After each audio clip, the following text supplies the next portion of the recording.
Guys, ito nga pala yung binili kong microphone stand.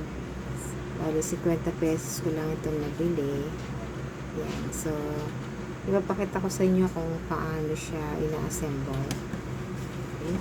So, ito. So, meron siyang ganito. Yung pinaka-stand niya. So, ito naman yung extension na pwede ikabit. Ito yung dito nilalagay yung sa cellphone. Ayan. Didikit mo dun sa puno.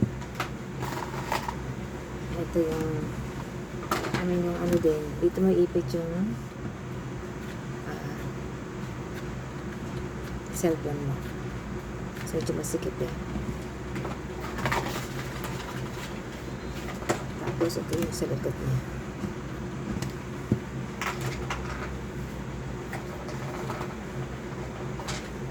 So, unang-una, ito. Ididikit mo dito sa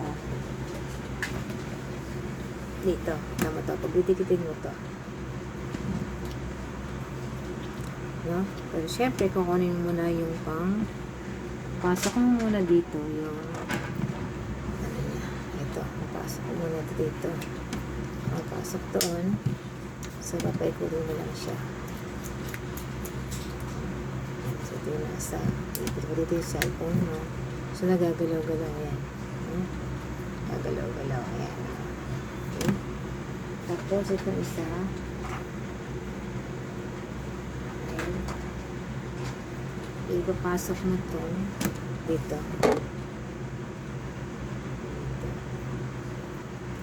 Yan. Tapos, saka mo ipapasok ito. Yan. So, madali naman siya ipasok. Ayan, pasok na. Ayan. Kaya pinasok mo to. Pwede lang naman sa pasok mo dito. Tapos saka mo papaikutin.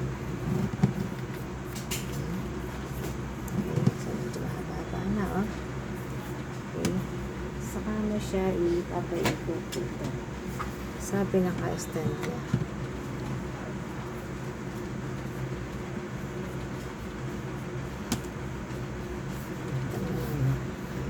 Na. Medyo mabigat itong base niya.